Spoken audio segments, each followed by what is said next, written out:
fait des millénaires que les humains, les mâles alpha, essayent de dominer les autres. Et il y a une infinité de projets de domination qui ont vu le jour et qui se sont améliorés progressivement, c'est-à-dire qui sont devenus de plus en plus efficaces. Et pour moi, l'Union européenne, c'est un projet de domination comme le fascisme était un projet de domination. Les entreprises, qui sont nos créatures, hein, les êtres humains ont créé des personnes morales, ça s'appelle en droit, qui sont ni des personnes ni morales. Et nous autres, les humains, nous avons fait les dominants du moment, hein, au 18e, 19e siècle. En fait, ça s'est passé à la fin du 19e. Nous leur avons limité la responsabilité. Donc, ces personnes morales ont une responsabilité limitée. Catastrophe pour l'humanité, ça. Hein. C'est des monstres qui nous échappent complètement. Et à travers elles, à travers ces personnes morales, à travers les entreprises, les grandes, qui sont un mécanisme qui permet la concentration du capital, qui permet la concentration du pouvoir économique. À travers elles, certains humains, les plus riches, les plus malins, les plus cyniques, les plus capables de tuer ou de martyriser sans avoir de remords, ont un outil, ces gens-là ont un outil avec les personnes morales, un outil de domination formidable, mais qui n'était pas encore assez. Et avec l'Union européenne, ils arrivent à se débarrasser des puissances publiques, ou plutôt asservir les puissances publiques, pour les mettre à leur service. Mussolini disait, donc le fascisme historique, disait que le fascisme c'était l'État asservi, donc rendu servile aux corporations, aux entreprises. Et c'est bien ça qui continue avec l'Union européenne, mais c'est plus perfectionné. Mussolini et Hitler n'avaient pas la télé. Avec la télé, c'est formidable, quoi. Ils ont réussi à obtenir l'assentiment des foules. Les gens votent pour l'Union européenne. Les gens disent « Oui, on ne veut pas quitter, on veut rester dans l'Union européenne ». Donc c'est un outil d'asservissement avec le consentement des gens. Pour moi, c'est une saloperie. Hein. L'Union européenne, c'est vraiment un projet de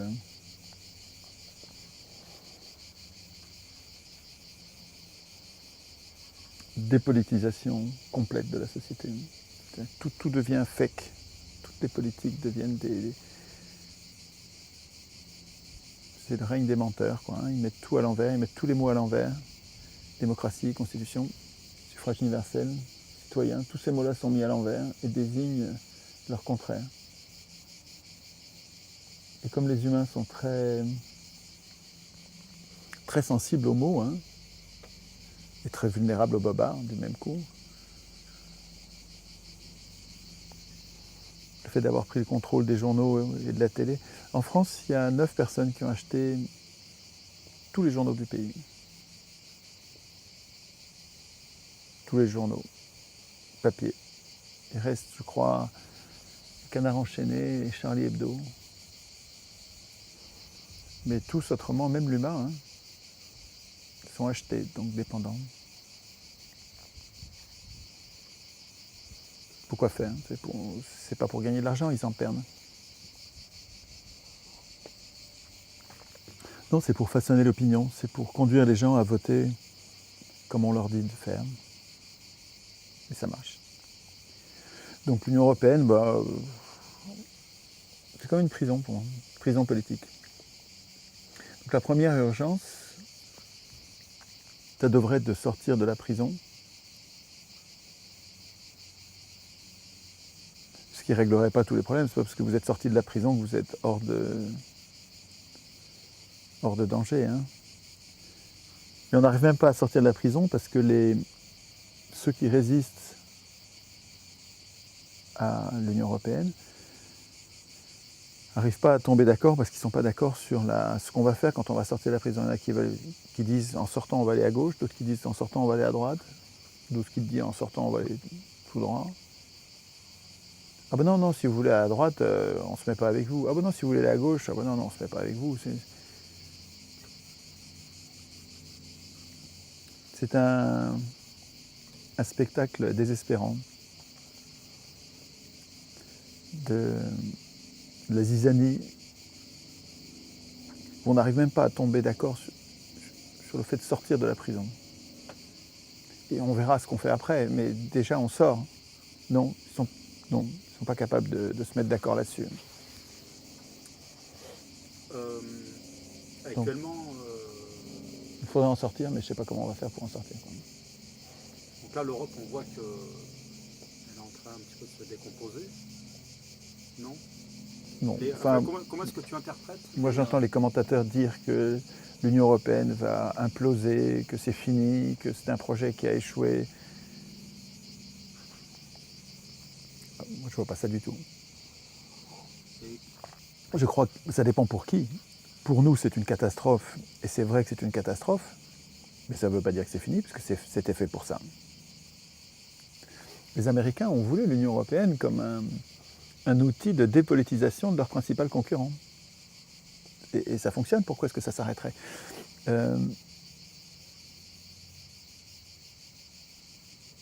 Du point de vue de ceux qui ont voulu l'Union européenne, tout se passe comme prévu et tout marche très très bien. Je ne vois pas pourquoi ils laisseraient, après avoir mis tant d'énergie à fabriquer cet outil fasciste, une fois que ça marche, je ne vois pas pourquoi ils le laisseraient détruire. Ils ont en main tout ce qu'il faut pour que ça perdure. Oh, ça va gueuler, ça va tempêter, ça va râler. Les éditorialistes aux gages vendus vont nous raconter 1000 fadaises pour nous dire que ça va mal, l'Europe va mal, puis pendant que le train continue à avancer, hein, ça va très bien en fait. Ils sont en train de détruire toutes les sécurités sociales dans tous les pays européens. Ils sont en train d'installer l'insécurité sociale. C'est un projet de négrier, l'Union européenne. C'est un projet d'esclavagiste. En disant le contraire, hein, en disant qu'ils veulent atteindre les plus grands standards de la protection sociale, de l'efficacité économique, de la prospérité, de l'amitié, de l'amour entre les peuples. Foutage de gueule intégral, ils font le contraire. Ils font le contraire de ce qu'ils prédisent et de ce qu'ils prétendent vouloir faire. Et est-ce que tu crois que les gens ont compris ça? Non. Non, non, non, non. Les gens ne font pas de politique, les gens ils regardent la télé. Les gens, ils sont super contents là. La France vient de gagner la Coupe du Monde de football. Ils sont heureux, mais heureux quoi. On détruit la sécurité sociale, on leur a déjà détruit le droit du travail. Vous savez que dans le droit du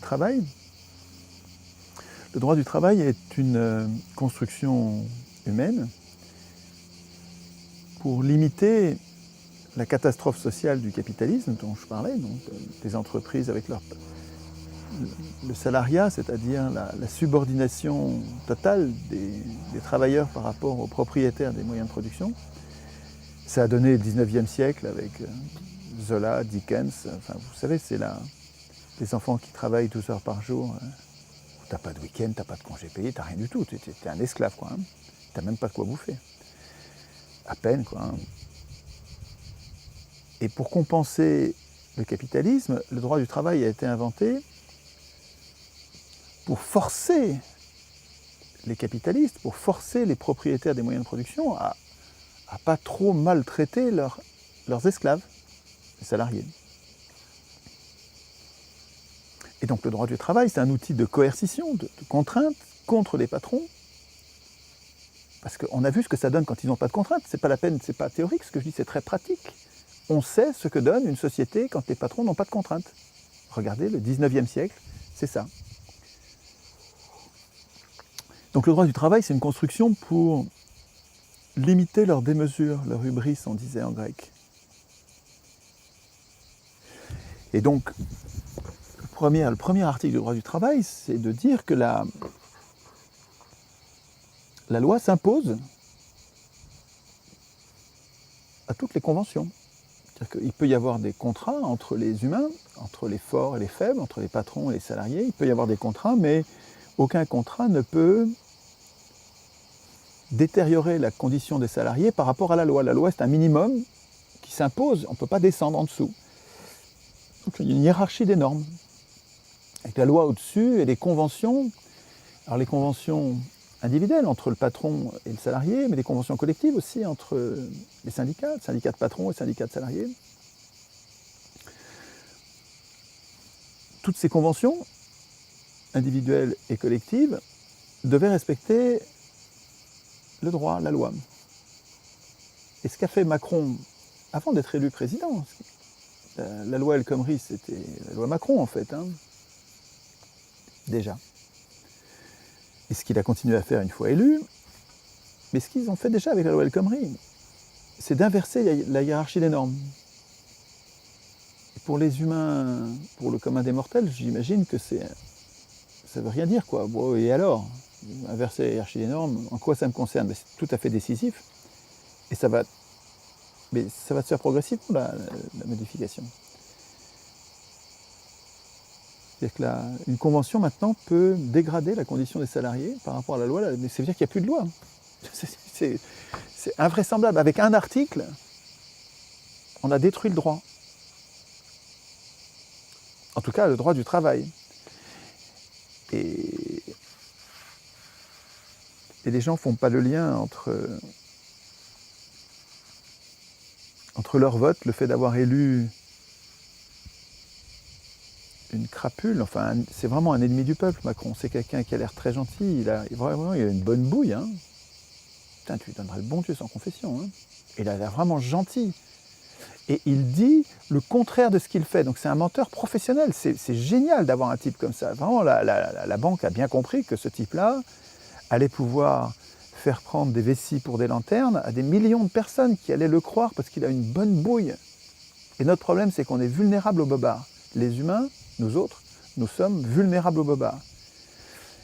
Et la politique a été transformée par l'élection, la procédure de l'élection, le suffrage universel, le faux suffrage universel qui consiste à désigner des maîtres parmi les gens qu'on peut aider, a transformé en portant au pouvoir les pires d'entre nous, les plus menteurs, les meilleurs menteurs, ceux qui ont une bonne gueule, qui mentent bien. Putain, tu dirais, c'est pas possible qu'il mente.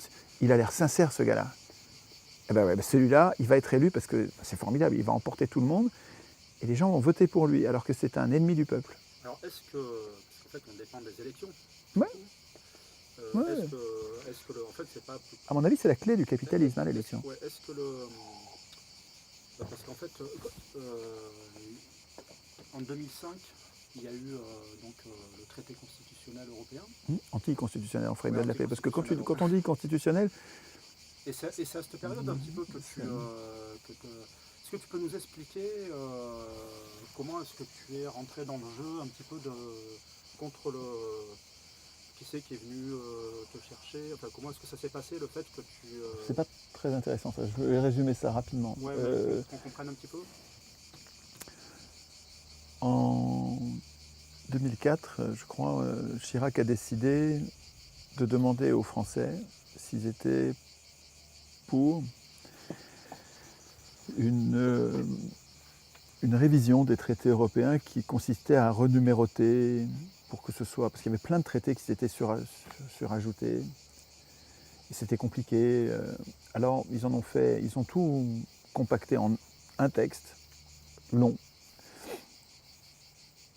qui s'appelait le Traité pour une Constitution pour l'Europe, je crois, TCE. Et il y avait beaucoup de choses qui n'étaient pas nouvelles là-dedans. La plupart des choses n'étaient pas nouvelles. Et ça devait normalement passer comme une lettre à la poste par traité. Et Chirac a eu l'idée d'en faire un référendum. C'est bien de sa part d'avoir fait ça. Il était sûr qu'on répondrait oui. C'est vrai que dans les sondages, c'était 80, enfin, tout le monde était pour. Moi, j'avais voté pour, hein, à Maastricht. le traité d'avant, le référendum d'avant, je m'étais bien fait enfler. Hein, on n'avait pas eu de... Putain, j'avais dit que je ferais court, j'arrive pas à faire court. Hein. Je m'étais fait enfler parce qu'on n'avait pas eu... Je vais faire une parenthèse sur Maastricht, le traité 92, donc 13 ans avant. En 92, on nous a dit, est-ce que vous êtes d'accord pour... est-ce que vous validez le traité de Maastricht qui programme une monnaie unique, l'euro? Et on ne nous avait pas dit que dans ce traité était monté au plus haut niveau du droit, donc dans les traités internationaux, et un niveau international, donc beaucoup plus compliqué à modifier qu'une règle nationale, l'interdiction pour les États d'emprunter auprès de leur banque centrale, c'est-à-dire de créer la monnaie quand ils en ont besoin pour un taux d'intérêt zéro. Et interdiction de créer la monnaie gratuitement et obligation d'emprunter la monnaie dont nous avons besoin auprès des marchés financiers. Déjà, les acteurs politiques l'avaient fait avant, mais il n'y avait pas de loi qui leur imposait au plus haut niveau. En 1973, ouais. On a déjà... Giscard qui était à la manœuvre, Pompidou qui était à la manœuvre avec Giscard, mais c'était avant 1973 en fait. Nous, on s'est battu longtemps contre la loi de 1973 avant de comprendre, grâce au travail de Benjamin Lemoine, un livre remarquable, avant de comprendre que en fait, la trahison avait précédé 1973. Et que 1973, en fait, un peu comme 2005, hein, n'apportait pas grand-chose de nouveau, mais nous a servi pour nous de révélateur. Ça nous a ouvert les yeux. Quand on a vu la loi de 1973, on a dit, mais c'est quoi ce truc? C'est pas bien, l'État ne peut pas présenter ses effets à l'escompte, donc il ne peut pas créer la monnaie, donc nous sommes asservis au marché financier. Et la dette a commencé en 1973, en 1974, donc l'année suivante. Donc c'est elle qui est la cause. On a cru ça longtemps, ça nous a servi de révélateur, et en fait on s'est aperçu, à l'issue de longues controverses, on a beaucoup bossé sur la question, on s'est aperçu que c'était bien avant, enfin c'est 67, quelque chose comme ça, la fin des années 70, avec Pompidou, hein, banquier comme Macron. Hein. Ce gars-là a décidé et a convaincu la haute administration, les hauts fonctionnaires de l'État, qu'il fallait que ça cesse, il fallait qu'on arrête de créer la monnaie comme on le voulait et qu'il fallait qu'on emprunte auprès des marchés financiers. Et la haute administration, emportée par Jean Abraire, qui était le ministre du Trésor, a commencé par une pratique, a commencé par ne plus emprunter auprès de la Banque centrale et pratiquement, sans y être obligé, à emprunter auprès des marchés financiers. Et 1973 a confirmé cette pratique, mais qui était déjà en place. Et 92, d'une certaine façon aussi, le traité de Maastricht aussi a confirmé quelque chose que nos hauts fonctionnaires faisaient déjà, une trahison qui avait eu lieu depuis longtemps, depuis la fin des années 70. En tout cas, tout ça n'a jamais été mis en débat public. Jamais il y a eu un débat public sur est-ce que vous voulez que l'État crée la monnaie librement en fonction des besoins du peuple, ou bien et donc ne paye pas de charges d'intérêt, ou bien est-ce que vous préférez que l'État s'endette forcément auprès des marchés financiers et donc devienne dépendant des marchés financiers et des taux d'intérêt usuraires. Regardez ce qui se passe pour la Grèce, c'est usuraire ce qu'on leur impose comme taux d'intérêt. Qu'est-ce que vous préférez? Et par référendum, jamais on nous a demandé ça, jamais. Et en 92, on n'en avait même pas parlé. Donc moi j'ai voté oui, je ne savais pas ça. Si j'avais su, je n'aurais pas voté oui. Donc c'est un dol, on a obtenu mon oui, on a obtenu mon accord par tromperie. Le dol, c'est le nom d'un contrat trompeur. C'est le nom d'une tromperie en droit. Et un contrat qui a été obtenu par dol est nul, et non avenu, ne vaut rien. Je ne me sens pas tenu par l'assentiment que j'ai donné, puisqu'il était le résultat d'une tromperie en 92. Et c'est ça qui t'a mobilisé en 2005 de nouveau, non? Non, parce que pas de nouveau, puisqu'en 92, je n'étais pas mobilisé. Oui. J'étais complètement dépolitisé comme tout le monde. Ouais. Et je votais comme on me disait de voter. Je pensais que j'étais à gauche et je votais socialiste. Je ne savais pas encore que c'était l'extrême droite. C'était nos pires ennemis qui nous enfermaient. Je sais qu'on me reproche d'appeler le PS l'extrême droite, mais bon, voilà. Je persiste et signe. Je peux en débattre si vous voulez. En tout cas, je ne savais pas que je votais à droite dure, je pensais que je votais à gauche, j'étais en train de me faire enfler. Donc je n'étais pas du tout mobilisé encore. Et c'est en 2004, alors pour revenir à la question, j'avais promis d'être court, mais je ne sais pas faire ça. C'est intéressant qu'on comprenne. En 2004, Chirac décide de soumettre au vote, au référendum, ce projet de renumérotation, d'harmonisation, créé par Giscard et la convention qu'il avait réunie pour ça au niveau européen.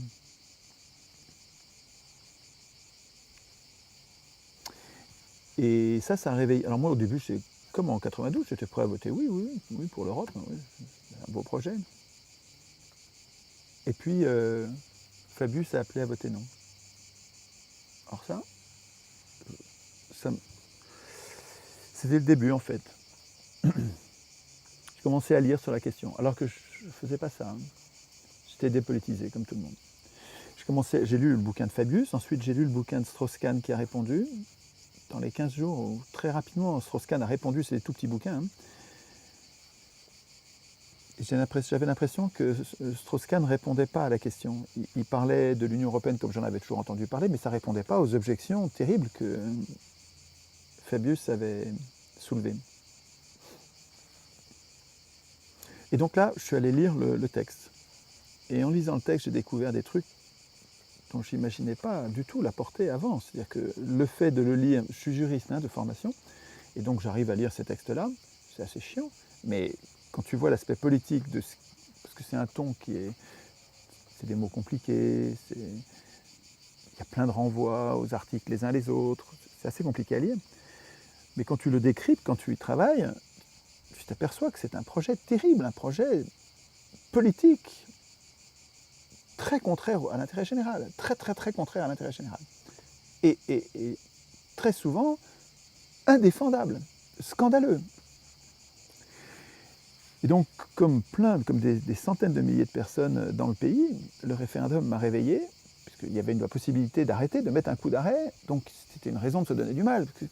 En fait, la plupart des gens ne se donnent pas de mal parce qu'ils voient bien que même s'ils se donnent du mal, ça ne changera rien. Donc ça nous décourage, ça nous démobilise. Il y avait un horizon, quoi. Et là, il y avait une possibilité, il y avait une raison de se donner du mal. Un horizon. Et un horizon, c'est pas le bon mot, parce qu'un horizon, ça n'arrête pas de reculer. Tu sais, quand tu t'avances vers l'horizon, ça... Alors que là, il y avait une possibilité de changer les choses.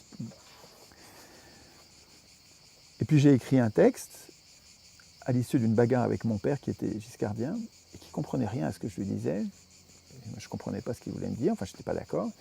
Et à l'issue d'une soirée vraiment houleuse, on s'était vraiment disputé, j'ai passé une nuit blanche à écrire un texte pour lui. En fait, il avait du mal parce qu'il y avait trop d'arguments. Il y en avait 20 ou 30. Et 20 ou 30 arguments, il n'arrivait pas à se souvenir de tout. Et finalement, se souvenant pas de tout, il balayait tout d'un revers en disant « je reste sur mes positions ». Et donc j'ai créé un texte dans lequel il n'y avait plus que 5 arguments, mais massus, quoi, des arguments... Un seul de ces arguments, bah ça va, tu signes non, quoi. Parce que déjà, tu ne comprends pas le texte. Est-ce que tu comprends? C'est un texte illisible et qui était soumis à l'assentiment de gens qui n'arrivaient pas à le lire. Quand tu n'arrives pas à lire le contrat, enfin, il me semble que tu ne signes pas, quoi. Hein. C'est un argument assez fort. Hein. En tout cas, puis il y en avait d'autres bien plus forts encore. 5 arguments. Et je lui ai préparé ce texte-là, et puis j'ai préparé aussi en note les extraits des articles pour prouver ce que je disais. Je disais, voilà ce que prévoit le texte, d'ailleurs, voilà le texte en question. Donc il y avait 10 pages de texte et 10 pages de notes. Il n'a pas tout de suite eu cette forme. J'ai d'abord fait ce texte-là pour mon père, et puis ensuite, je me suis dit que ça allait être un outil utile pour en discuter avec mes copains profs, profs de droit, profs d'économie. Parce que tu es prof d'économie. Je suis prof de droit et d'économie, ouais. Plus de gestion. Mmh. Et j'ai interpellé sur une liste professionnelle mes copains profs en leur disant « qu'est-ce que vous en pensez, quoi ?» Très intéressant, premiers échanges, et puis l'administratrice de la liste de diffusion, il y avait 2-3 000 personnes là-dessus, m'interpelle en disant « mais Étienne, il ne faut pas faire ça, hein. C'est une liste professionnelle, tu ne parles pas de politique. » Je dis, à quoi ça sert? À quoi servent les profs de droit? À quoi servent les profs d'éco? Si quand on est en train de ravager la société sur le plan juridique et économique, on ne peut pas en parler entre nous? Mais on sert à quoi, nous? Enfin bon, je me suis fait mettre à l'écart. Et de dépit, j'avais un petit site web qui parlait de parapente, de bricole. Et j'ai mis une page supplémentaire sur ce site avec ce texte qui invitait, c'était pas un blog, c'était juste une vitrine, une page que tu lis, et puis il y avait mon adresse mail pour m'écrire, parce que j'invitais les gens à me dire ce qui n'allait pas dans le texte. Où est-ce que je me trompe? Où est-ce que je me trompais? Parce que je savais bien que possiblement je me trompais, évidemment. Et parce que j'avais l'intention, et ce que j'ai fait d'ailleurs, de corriger quand on me signalait que je m'étais trompé sur le plan factuel, ou sur le plan du raisonnement. C'est une invitation à en discuter entre nous pour faire que ce texte devienne de meilleur en meilleur, devienne invulnérable.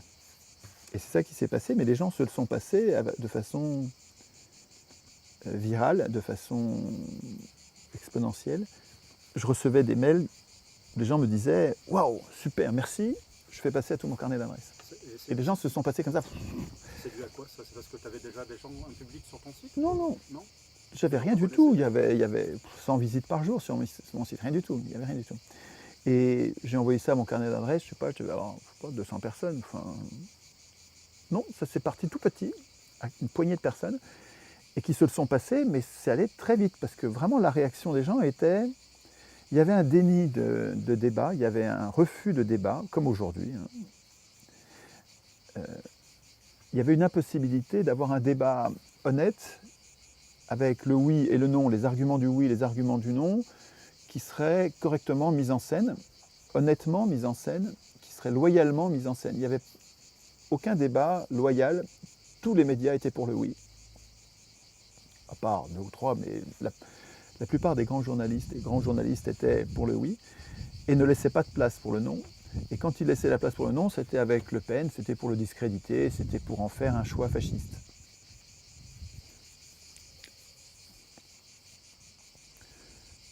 Et donc les gens étaient avides, je pense, peut-être que je me trompe, mais j'ai l'impression que les gens étaient avides d'argumentaires serrés de part et d'autre. Et là, il y en avait un, et il était bien, et puis j'expliquais que j'étais pas d'un parti, pas d'un syndicat, que je débarquais, quoi. Et puis pour le publier, je l'ai affiné, c'est-à-dire déjà pour le publier auprès des copains profs, je l'avais... Parce que c'est des spécialistes, donc il faut quand même que le truc soit au niveau, quoi. Donc j'avais bien bossé la présentation, la forme, c'était soigneux. Et puis il y avait tous les articles, toutes les preuves, c'était solide, quoi.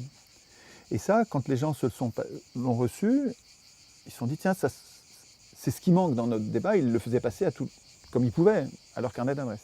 C'est parce que en étant prof, peut-être le côté pédagogique. Peut-être que le texte avait des vertus pédagogiques parce que c'est mon métier, peut-être. Et puis peut-être qu'il y avait l'argument d'autorité, c'est un prof qui parle. Ça, c'est dommage que ce soit ça, j'y peux rien, mais peut-être que c'est ça aussi. Et puis il y avait cette humilité qui n'est pas feinte. Je venais pas en disant c'est comme ça et c'est tous des cons. Je disais, excusez-moi, je débarque dans le sujet, j'y connais rien, mais de ce que j'ai lu, je trouve ça super dangereux. Ce texte, je le trouve super dangereux. Et j'invitais les gens, cette invitation à en discuter honnêtement, a plu à plein de gens, quoi, qui se sont passés le mot et qui ont interpellé les journalistes, les éditocrates en disant qu'est-ce que vous pensez, qu'est-ce que vous répondez à ce type à Marseille, à Chouard, et qui dit ça et ça, qu'est-ce que vous répondez? Et donc pendant 15 jours, 3 semaines, là, ça a monté très vite sur le net. Et au bout de 15 jours, 3 semaines, je ne sais plus exactement, ça c'était fin mars. Et je crois que c'était mi-avril, il y a un journaliste de l'UMA, Humanité, communiste, qui publie un pleine page. Étienne Chouard peut-il faire gagner le nom, ou un truc comme ça, le titre. Moi, j'avais jamais eu mon nom dans les journaux, le truc. C'était quand même très immodeste, mais enfin bon, c'est lui qui écrivait ça. Et c'était le début d'un mouvement journalistique incroyable, parce qu'ils se répètent entre eux, les journalistes, beaucoup. Et puis souvent, ils osent pas, ou ils trouvent pas intéressant de traiter un sujet, le premier. Mais quand il y en a un qui l'a traité, ça, là, ils peuvent, puisque c'est déjà quelqu'un qui l'a fait, et ils s'engouffrent et ils le font tous. Après ça, il y a donc eu Libé qui a fait un article, toujours une pleine page, Chirac-Chouard, le vrai débat. Parce qu'en fait, je représentais les simples citoyens qui n'avaient pas place dans le débat jusque-là. Et je servais d'icône, quoi, tu vois, de symbole pour représenter le fait que les gens normaux n'étaient pas du tout écoutés, quoi. Tu es un salarié de l'État aussi, peut-être. Oui, non, mais... Non, je crois pas, non. Non, salarié d'État, non, je crois que ça comptait pas ça. Enfin, je pense pas que ça ait compté. Et puis ensuite, il y a Le Monde qui a fait un article, encore une pleine page, qui était intitulé Don Quichotte du nom, qui n'est pas très gentil. Ça, les journalistes sont champions, ça, parce que Don Quichotte, c'était un héros un peu ridicule qui se bat contre les moulins à vent de façon un peu grandiloquente, un peu fou, quoi. Donc c'est pas très gentil de traiter quelqu'un de Don Quichotte. Mais en même temps, quand on a lu le bouquin, Cervantes, on s'aperçoit que c'est peut-être lui qui a raison, quoi. C'est peut-être, en tout cas, c'est lui qui est le plus honnête et le plus proche du bien commun, même si c'était au premier abord pas le plus sérieux. Enfin bref, voilà, et donc j'ai reçu 12 000 mails en 2 mois. C'est fou, je revenais du lycée, j'avais des copies à corriger, je revenais du travail, quoi. Hein, et j'ouvrais mon ordinateur et j'avais une pluie de mails tous les jours, des centaines de mails tous les jours. Et des mails des gens très très très enthousiastes. Aujourd'hui, quand j'ai le bourdon, je retourne là-dedans, ça me remonte le moral, c'est vraiment des gens très, très sympas. Alors il y avait aussi des mails très méchants, très insultants, beaucoup moins nombreux, mais très venimeux. Et j'ai passé des nuits à répondre à ces gens-là, surtout ceux qui me traitaient mal pour leur prouver qu'ils se trompaient. Ça fait quand même une longue réponse, hein, pardon, mais bon, en tout cas, c'est à ce moment-là que s'est tendu un ressort qui fait que... Bon, après ça, on a voté non, vous savez, en 2005.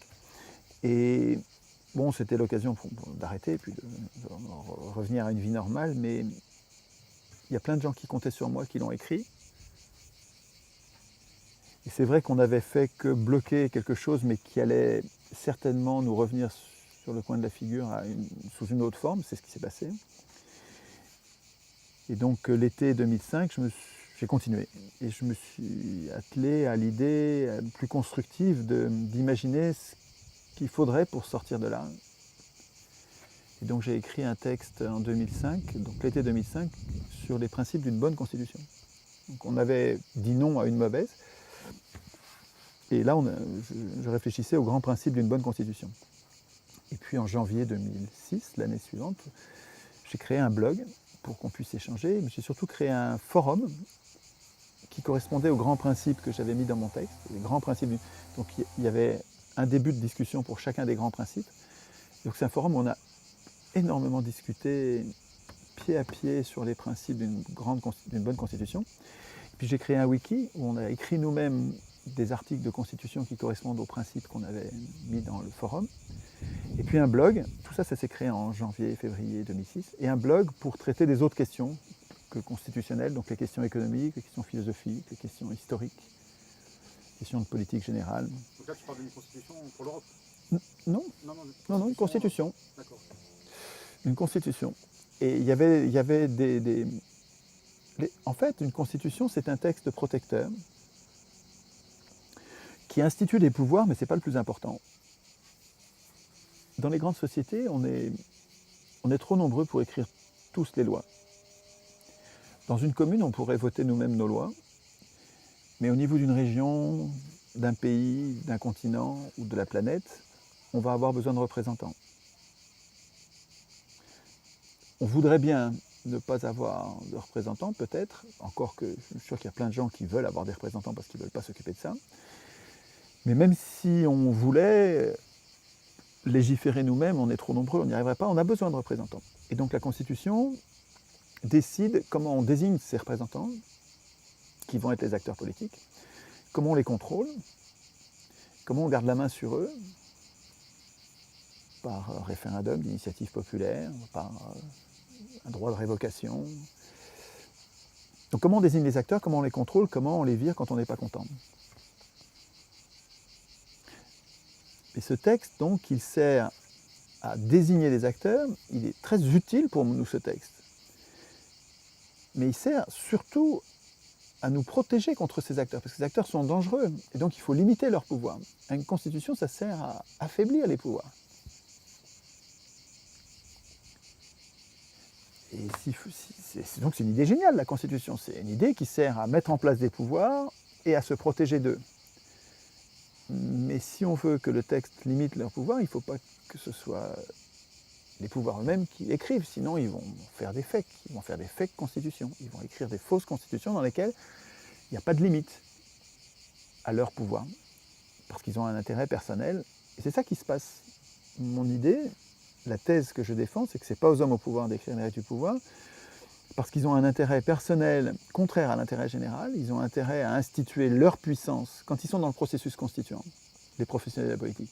Quand ils sont dans le processus constituant, ils ont intérêt à instituer leur puissance et notre impuissance, l'impuissance du peuple. Et c'est ça qui se passe partout dans le monde.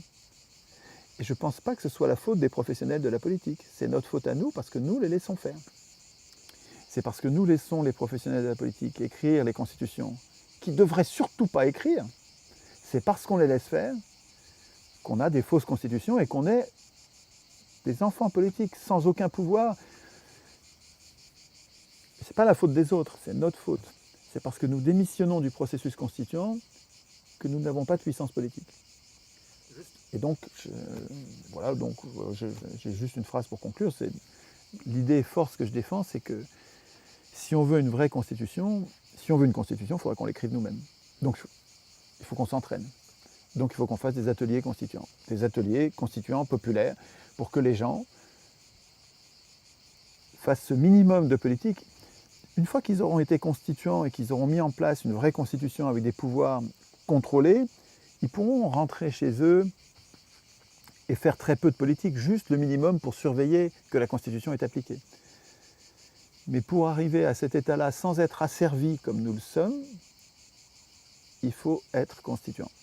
Sinon, on va continuer à avoir la tyrannie des entreprises, c'est-à-dire des esclavagistes, des gens qui vont vous retirer vos congés payés. Vous n'y croyez pas, mais vous verrez. Ils vont vous retirer, comme ils le font en Grèce, ils vont vous retirer la retraite. Vous travaillerez jusqu'à votre mort, comme au Japon. Vous verrez. Vous travaillerez. Si vous ne faites pas de politique, vous perdrez les assurances sociales. Vous perdrez les assurances maladie. Et vous ne serez pas remboursé quand vous êtes malade, comme les Américains le sont. Les Américains, il y a un très bon bouquin. Comment s'appelle cet auteur? Le bouquin s'appelle Mad in USA. Mad qui veut dire fou.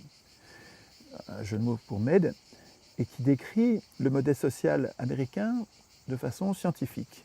C'est-à-dire que c'est extrêmement documenté, c'est un livre remarquable. J'oublie son nom, c'est un gars qui a écrit aussi, c'est aux éditions Max Milo. Si on était dans mon bureau, j'aurais pu vous le montrer. Mince, je connais que lui, parce qu'il a écrit un autre bon bouquin sur la télévision. Il a écrit TV Lobotomie, qui est un autre très très très bon livre sur les méfaits terribles des écrans et de la télévision. Et ce livre-là montre comment les Américains, ou l'immense majorité des Américains, c'est le plus grand nombre, est extrêmement maltraité sur le plan de l'assurance maladie. Ces gens-là ne sont pas assurés. Donc quand ils sont malades, ils souffrent. Et quand il faut absolument pour survivre se faire une opération, ça leur coûte des millions, et ils sont endettés à vie, et donc ils vont travailler toute leur vie pour payer cette opération qui leur a permis juste de survivre. Et je vous dis, ça va vous arriver. Vous faites pas de politique, vous verrez, l'Union européenne, elle va détruire nos modèles sociaux. Ils ont déjà commencé. Ils ont déjà détruit, je le disais tout à l'heure, le droit du travail. Ils sont en train de détruire la sécurité sociale. Vous avez vu, dans le projet de constitution, ils veulent remplacer le mot sécurité sociale dans la constitution par protection sociale. Et ils disent que c'est pour nous protéger. Mais ils disent le contraire. Il ne faut pas croire les professionnels de la politique. Les élus mentent. Et s'ils ne mentaient pas, ils ne seraient pas élus. c'est ça le vice de l'élection. Alors, C'est que, là-dessus, il doit y avoir une raison quand même, parce que là, on parlait de 2005 tout à l'heure. Les gens votaient non. Donc en 2008, il y a eu le traité de Lisbonne. Et, Oui. Et donc en fait, ils ont refait passer plus ou moins. pas plus ou moins, plus, complètement. voilà. Ils ont Mais il y a quand un- même, quand tu disais, mon texte, il est sorti, il y a quand même eu un non. Alors, il y avait un oui de prévu, Oui. mais il y a quand même eu un non. Donc, les gens, quand ils ont pu prendre connaissance un petit peu des informations, Oui. ils ont réussi. Il y a eu des débats. Hein, mais Il y a eu du débat aussi. voilà, il y a eu mais il y a des eu débats, etc. plein de noms. Voilà. En Europe, il y a eu plein de noms. Mais Il il y y a a eu des noms en Irlande, il y en a eu Donc, si on en reste- Hollande, il y en a eu partout. Il y a eu plein de noms. donc, Mais on s'est fait violer, on se fait violer. C'est-à-dire que quand le Parlement s'est réuni en congrès à Versailles en 2008 pour imposer aux Français, dans leur constitution, le texte qu'ils venaient juste 3 ans avant de rejeter très clairement par référendum, les parlementaires nous ont violés littéralement. donc, on est C'est bien- du viol, c'est une violence politique. donc on est bien d'accord, les gens ne voulaient pas de ça. Mais on n'est pas. C'est pas eux qui décident. Oui. C'est les représentants, et les représentants ne sont pas les représentants du peuple, ce sont les représentants des riches. Ce sont les représentants de ceux qui les ont fait élire, ce sont les représentants des propriétaires des journaux qui ont permis leur élection. Macron, il a été élu par les milliers, les dizaines de milliers de unes, je crois qu'il y en a eu 16 000. 16 000 articles dithyrambiques dans la presse française en 2016, l'année qui a précédé son élection. Donc, Macron, il n'existait pas avant. Il doit son élection à cette omniprésence de portraits flatteurs, souriants, gentils, tout va bien se passer. Ces portraits dignes d'une dictature, quoi. Ben, c'est leur candidat, quoi. C'était leur candidat. Et donc, il leur doit tout, et donc il sert leurs intérêts. Il ne sert pas du tout nos intérêts. C'est un ennemi du peuple, Macron. Mais un beau. Et un bon menteur. Donc il dit le contraire de ce qu'il fait. Il dit je vais protéger le pays. Il dit je vais renforcer la sécurité sociale. C'est pas vrai, il l'a détruit. Alors, en 2017, au premier tour, il y a eu à peu près 4 fois 20%. Donc il y a eu un panel assez représentatif. Donc Macron, il a fait un peu plus de 20%, Marine Le Pen, donc Fillon et Jean-Luc Mélenchon, qui représentent à peu près toute la société, on va dire. Et donc il n'y a pas eu de vraie majorité. Donc, Mais il n'y a eu aucune majorité, évidemment. Oui, il n'y en a voilà. jamais au premier Donc, tour. Hein. Son élection, c'est le deuxième tour, donc c'est le système politique. Tu parlais des riches qui ont le pouvoir en quelque sorte. Qu'est-ce qui s'est passé à la Révolution française en 1789? Il faut écouter Guillemin là-dessus, hein. Henri Guillemin. Ça change la vie. Hein. Si vous ne connaissez pas encore Guillemin, quand vous allez le découvrir, vous verrez, c'est un tournant dans la vie. Vous ne voyez plus les choses comme avant. Guillemin, c'est un vieux monsieur qui explique l'histoire vue du point de vue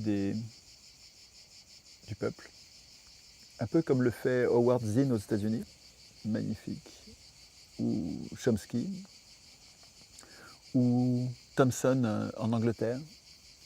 Et Thomson est un historien anglais qui écrit l'histoire vue du point de vue des prolétaires, et c'est fabuleux, ça change tout, ça change tout. Ça change vraiment tout on comprend, à ce moment-là, on comprend combien l'histoire est importante. Et donc Henri Guillemin, explique très bien ce qui s'est passé au XVIIIe siècle, comment la richesse immobilière, donc les nobles et le clergé, qui détenaient le pouvoir, se sont fait attaquer par la richesse mobilière, la finance, les marchands, qui sont devenus beaucoup plus riches au XVIIIe siècle, beaucoup plus riches que la richesse immobilière, et qui pourtant n'avaient pas le pouvoir. Les marchands et la finance, les banquiers, n'avaient pas le pouvoir dans l'Ancien Régime. Et ils le voulaient. Et ce qui s'est passé pendant les révolutions anglaises au XVIIe et françaises, américaines au XVIIIe, c'est que les marchands ont pris le pouvoir. Talleyrand disait « agiter le peuple avant de s'en servir ». Donc ils ont agité le peuple contre le roi, contre le clergé, pour que le peuple se débarrasse et guillotine le roi. Et puis ensuite ils ont remis le peuple à sa place, ils l'ont désarmé. Guillemin explique bien comment ils l'ont désarmé. C'est un combat terrible, hein, de désarmer le peuple, c'était un enjeu, et c'est encore aujourd'hui un enjeu majeur. Pour les riches, très très important que nous soyons désarmés. Très très très très. Il est essentiel que nous soyons désarmés. Qu'est-ce que tu entends par désarmés? Désarmés, quoi, sans armes. Sans armes. Alors moi j'ai grandi comme vous sans doute dans l'idée que c'était très dangereux d'être armé. Et donc j'ai peur moi-même d'être armé, je ne suis pas armé. J'aurais peur d'être armé, j'aurais peur de faire des bêtises, de tuer quelqu'un. Je connais bien, évidemment, je le connais bien, c'est plus que je le connais, je suis pétri de l'argumentaire selon lequel nous devrions, il est très important que nous soyons désarmés. Mais à 60 ans, je suis en train de me demander si je ne me suis pas fait avoir vraiment dans les grandes largeurs. Parce que, historiquement, c'est un enjeu avoué des riches de désarmer le peuple qu'ils veulent asservir. Robespierre expliquait très bien que instituer une police et une armée, donc instituer une force, un corps armé au sein d'un peuple désarmé, c'était s'exposer à la tyrannie. Et il nous prévenait, Robespierre, en disant « ne faites pas ça ». Si vous voulez une police ou une armée, ok, mais faites que ce soit de simples citoyens et que ça tourne, que ce ne soit pas toujours les mêmes. Sinon, vous allez avoir une tyrannie. Et j'ai découvert que pendant la réflexion sur les droits de l'homme, la Déclaration des droits de l'homme 1789, donc c'est des gens qui réfléchissent bien. Hein, quand on voit la qualité du texte de la Déclaration des droits de l'homme, on sent que c'est vraiment, je trouve que c'est admirable. C'est très très bien écrit, très bien pensé. C'est 0% de matière grasse, hein, c'est un très beau texte. Ces gens-là réfléchissaient et étaient à l'os. Qu'est-ce qui compte? Y compris sur les choses qui ne vont pas. Quand ils disent que la propriété est un droit inviolable et sacré, c'est effrayant. Cet article-là est contestable. Il faudrait le tempérer. Mais ce que j'ai découvert, c'est que pendant la réflexion sur ces articles, dans la discussion, est venu le cas des armes. Est-ce qu'on écrit dans les droits de l'homme le fait que les hommes ont le droit d'être armés? Parmi les droits de l'homme, est-ce qu'on met le droit d'être armé? Et ils ont dit non, on ne va pas le mettre ça parce que c'est tellement évident que si on n'est pas armé, on est asservi, quoi, que c'est pas la peine de le mettre. Quand j'ai découvert ça, qu'à l'époque, donc il y a 200 ans, on a décidé de ne pas écrire le fait que c'est un droit de l'homme que d'être armé, tellement c'était évident qu'il fallait être armé. Tu vois le chemin parcouru où aujourd'hui, c'est évident qu'il ne faut pas être armé. On nous a retourné la tête. Littéralement retourné la tête. Et bon, c'est compliqué à 60 ans de se désintoxiquer. Moi, j'ai vraiment appris en profondeur que c'était mal d'être armé et que c'était la cause des violences. Que la cause des violences, c'était le fait d'avoir des armes.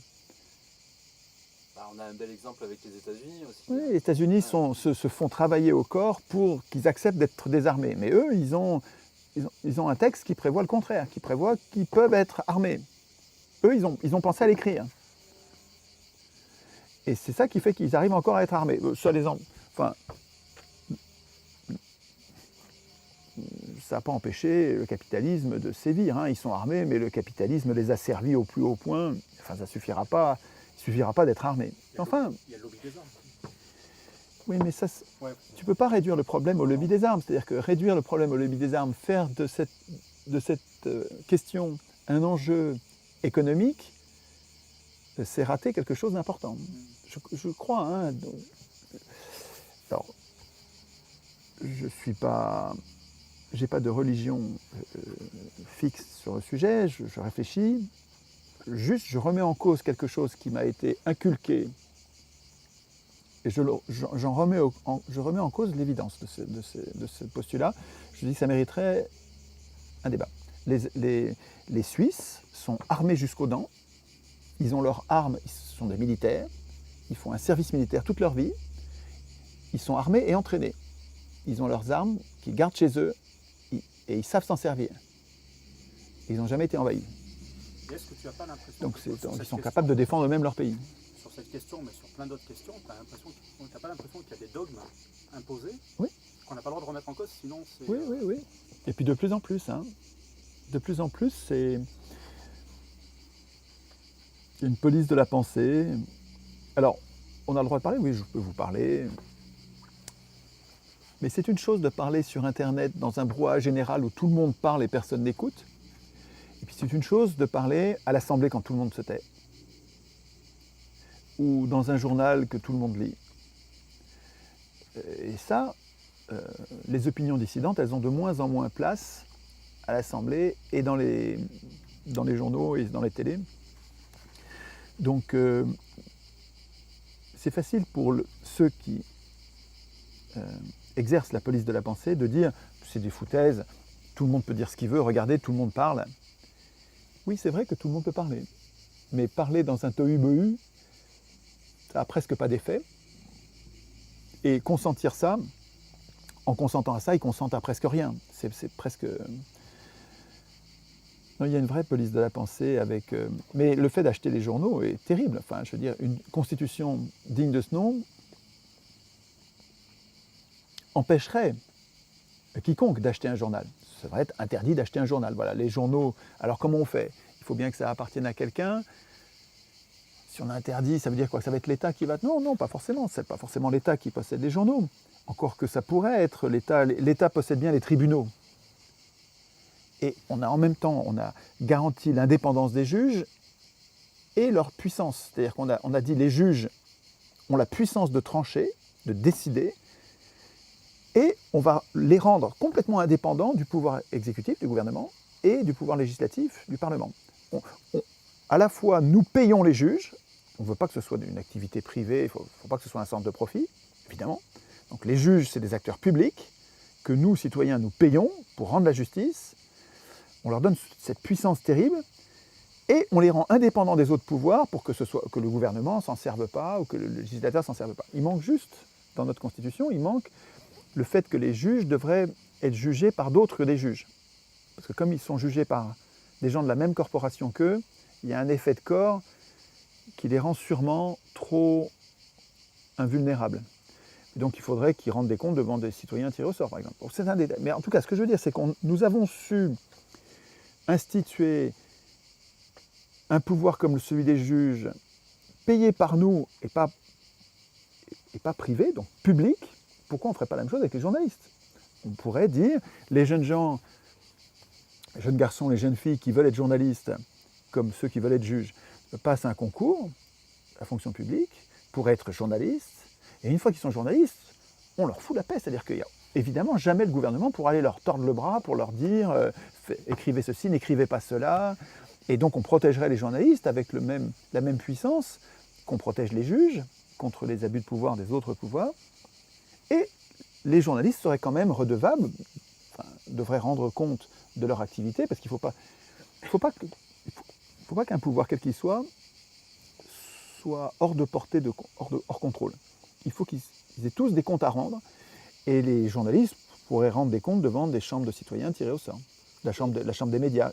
Et donc, ils seraient à la fois protégés contre les intrusions de l'État et payés par nous. C'est possible, ça. Et il y a une autre possibilité, excuse-moi, pour des idées d'ateliers constituants sur les médias, nous pourrions aussi décider, j'ai vu plein de fois les ateliers constituants décider ça, on pourrait décider que les journaux appartiennent à leurs journalistes, Voilà ce que du moment. Et puis celui qui s'en va, bah, il est plus propriétaire du journal, puisqu'il n'est plus journaliste dans le journal. Et puis celui qui vient d'arriver, bah, il devient propriétaire du journal, c'est-à-dire on pourrait décider que les journaux appartiennent à leurs journalistes. on pourrait décider, parce que Ouais. là très clairement dans les journaux et tout ça, c'est surtout qu'il y a aussi une absence de démocratie interne, donc les gens sont nommés, etc. Dans l'entreprise, pas seulement dans les journaux, c'est dans l'entreprise. Hein. Dans l'entreprise en général, mais comme les journaux, enfin les médias ont un pouvoir énorme dans l'opinion, et pour la politique notamment. Et du coup, ça pourrait s'instituer, se mettre dans une constitution, la démocratie en entreprise. Ah bah oui, à mon avis, certainement, oui, oui, bien sûr. Encore que...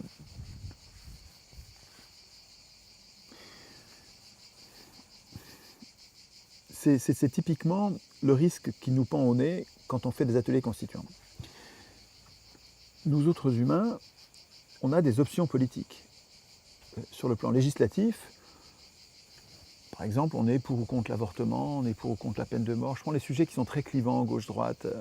On est pour ou contre le vote des étrangers, l'assimilation des étrangers qui peuvent ou pas devenir français facilement. On est pour ou contre l'euthanasie, on est pour ou contre le libre-échange, les différentes politiques économiques, on est pour l'interventionnisme ou le libre-échange, etc. On a tous des choix individuels qui nous sont propres, législatifs. Mais la réflexion constituante, c'est autre chose. La réflexion constituante, c'est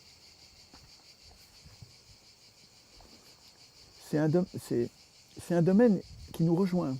C'est-à-dire que même si vous êtes nucléaire et antinucléaire, tout vous oppose sur le nucléaire, l'enjeu constituant, c'est de trouver ce qu'il y a de commun entre nous, alors qu'on s'oppose fortement sur un sujet ou sur deux, sur les autres. Dans le processus constituant, on va mettre au clair ce sur quoi nous sommes d'accord. Je répète, c'est super important. Dans un processus constituant, il faut qu'on arrive à formuler ce sur quoi nous sommes d'accord. Alors, si on est déjà d'accord sur le plan législatif, ça va être trompeur notre accord, parce que si ça se trouve, on ne se rend pas compte qu'on est en train de tomber d'accord entre gens qui sont déjà d'accord. Il faut, pour que vous trouviez vraiment le point d'accord, il faut que vous vous mettiez à discuter avec des gens avec qui vous n'êtes pas d'accord. Si vous êtes de gauche, il faut que vous mettiez avec des gens de droite. Si vous êtes de droite, il faut que vous mettiez avec des gens de gauche. Et ce sur quoi vous allez tomber d'accord, ce sera digne d'être une constitution. Par exemple, on n'est pas d'accord sur l'avortement. Qu'est-ce qu'on fait avec l'avortement? Est-ce qu'on est d'accord ou pas d'accord? Et on est violemment en désaccord. Les gens sont, la plupart du temps sur ce sujet-là, les gens sont très très très motivés, violents. C'est super important pour eux ce sujet-là.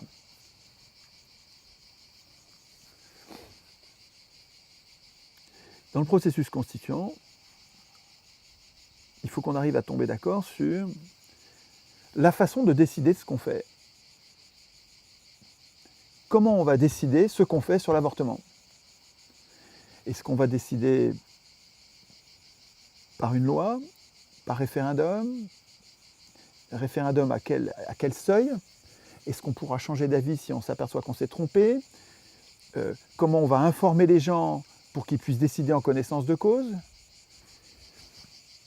Pardon, parce qu'il ne suffit pas de voter. Il faut avoir voté, il ne suffit pas de donner son opinion. Demander leur opinion à des gens qui ne connaissent rien au sujet, vous allez avoir n'importe quoi. Il faut que les gens aient réfléchi à la question, qu'ils aient entendu les points de vue adverses, contradictoires avant. Il faut qu'ils aient bien entendu les points de vue pour l'avortement, les points de vue contre l'avortement, avant d'opiner. Et en fait, quand vous réfléchissez à la façon dont on va pouvoir décider sur l'avortement, en fait, vous êtes en train de réfléchir aux conditions de décision sur tous les autres sujets, parce que ça va être la même chose. Sur le nucléaire, on pourra aussi décider par référendum, peut-être, avec un bon éclairage public préalable. Celui qui est sûr de son coup. Il est sûr que l'avortement, le droit d'avorter pour les femmes, est quelque chose de mieux que l'interdiction, parce que de toute façon, les femmes le font. Et puis, il a plein d'arguments. Et il se dit, à mon avis, hein, mais il se dit, si les gens connaissaient bien les arguments, et normalement tout le monde ou presque va dire « Ok, il faut le faire parce que telle et telle raison ». Et de l'autre côté aussi, le gars qui est contre l'avortement, il se dit « C'est tellement épouvantable, les arguments sont tellement forts contre l'avortement que si les gens le savent bien les arguments, ils les ont bien entendus, ça n'a pas été des versions caricaturées de notre point de vue, c'est notre point de vue vraiment honnête qui a été honnêtement bien débattu, les gens vont s'opposer à l'avortement, ou ils vont l'accepter que dans certains cas très très très très limites. Et excuse-moi, si on arrive à trouver la façon de formuler, c'est ça qui se passe dans les ateliers constituants, formuler la procédure d'élaboration du droit qui respecte tout le monde, c'est-à-dire qui ne respecte pas un seul point de vue, le point de vue de ceux qui sont pour ou contre l'avortement, qui respecte tous les points de vue. On arrive à un consensus. Et d'ailleurs, dans les ateliers constituants, il y a des gens de gauche et de droite là-dedans, et il y a des gens d'extrême gauche et d'extrême droite. Et ils ne se disputent pas. Ils réfléchissent à un texte qui va laisser les mêmes chances à tout le monde de participer et de décider, de co-décider le sort de la cité. Donc, pour revenir à ce que tu me demandais, est-ce qu'on le met dans la Constitution ou pas? Il faut faire gaffe parce que je ne me souviens plus de le sujet sur lequel j'étais parti, c'était la démocratie en entreprise. La démocratie en entreprise, voilà. Pour moi, c'est évident qu'il faut la démocratie en entreprise. Mais en même temps que je réfléchis, je me dis, oh là, mais il y a des gens que je connais et que je respecte et qui sont contre la démocratie en entreprise, qui disent la démocratie en entreprise, ça ne marche pas. Et, ce qui marche en entreprise, c'est la tyrannie. Bon, la tyrannie modérée par un droit du travail, mais la tyrannie. Sinon, on ne décide pas et on se fait bouffer par le voisin. Donc, en même temps que je dis, bien sûr, il faut le mettre dans la Constitution, c'est super important, en même temps, je me gendarme, parce qu'il ne faut pas mettre dans la Constitution des sujets qui nous coupent en deux et que ne vont pas être capables de voter. Donc il faut ne mettre que des procédures en fait. Ce que tu dis plus en fait, c'est qu'il faut trouver le moyen d'être d'accord. Que ceux, donc nous on considère comme des adversaires. L'animation participative, oui. Il y a des outils qui permettent ça, oui. Qui permettent une partie de ça. C'est pour ça que nous on veut travailler sur la méthode en fait. Oui. Et donc tu dis que c'est ça qui est plus important que... La procédure est plus importante que les règles qu'on va décider. Que les choix soient pris de manière démocratique. Et à mon avis, dans la Constitution, il faut qu'il y ait ce qu'on appelle les valeurs. Mais je m'en méfie comme de la peste en même temps, parce que je vois bien que les pires criminels sur Terre se prévalent des plus belles valeurs. Tu vois les valeurs des États-Unis, c'est magnifique, la déclaration d'indépendance, tout ça, c'est vraiment beau, quoi. Hein. Défendre les droits de l'homme, c'est vraiment bien. Et ils lâchent une bombe toutes les 12 minutes, jour et nuit, toute l'année, une bombe. Mais une bombe, ça détruit des maisons, ça détruit des gens, des vies. Une bombe toutes les 12 minutes, au nom de valeurs. Donc les valeurs, ça ne suffit pas, quoi. Je veux dire, Suppiot, Alain Suppiot, je ne vais pas ouvrir une trop longue parenthèse sur ce gars-là, mais c'est vraiment très, très, très important ce que fait cet intellectuel français remarquable. Alain Suppiot, droit du travail, au détour d'une phrase dans une de ses conférences passionnantes sur la gouvernance par les nombres, qui nous pend au nez, qui est une catastrophe, il dit il défend l'état de droit qui est en train de disparaître au profit de la gouvernance par les nombres, et il dit de tout l'état de droit, ce qu'on devrait, et c'est un vieux juriste qui parle, ça a du sens ce qu'il dit, c'est fort. S'il y avait une chose à sauver dans le droit, dans l'état de droit, ce serait le droit de la procédure, le code procédure. Parce que c'est par la procédure qu'on se protège, et c'est la procédure qui ne nous clive pas. La procédure nous rassemble. Nous avons intérêt à une procédure bien faite, qui protège tout le monde. Comme ça, le jour où on en aura besoin, on sera protégé. Qui que nous soyons. Et donc dans le processus constituant, c'est les grandes procédures qu'il faut qu'on mette au point ensemble, plus que les choix que nous ferions évidemment aujourd'hui. Pour ou contre le nucléaire, ça n'a pas sa place dans la Constitution du tout. Par contre, l'éclairage de l'opinion publique, la mise en scène des opinions dissidentes, des opinions contradictoires sur le nucléaire, avec le choix populaire ou pas, ça va se décider sur le plan législatif, quoi. Je peux faire une aparté sur ce que tu as dit. Tu parlais à un moment là du clivage droite-gauche et le fait qu'il y ait des contradicteurs dans un atelier constituant, qu'il y ait des gens de droite et des gens de gauche. Moi, quand on a eu une discussion la dernière fois quand on était venu chez toi, moi ça me touche beaucoup en fait, le fait d'aller discuter avec des gens Qui ne sont pas de ton bord. Qui sont pas de ton bord. Et toi, par rapport à ton parcours, justement, tu es allé rencontrer des gens qui... Je rencontre encore. Hein, oui. Ouais. Justement, moi, j'aimerais bien savoir, toi, quelle analyse tu fais des critiques qu'on te fait à toi, c'est-à-dire des critiques qui viennent certainement de la gauche, je dirais, qui te font. Comment toi tu analyses ça?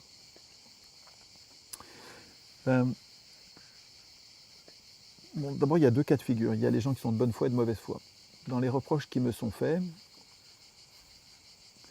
il y a une bonne partie des gens qui me traquent littéralement en empêchant les conférences d'avoir lieu, en dissuadant, en intimidant les gens qui me reçoivent, qui m'invitent, en les intimidant pour qu'ils renoncent à m'inviter.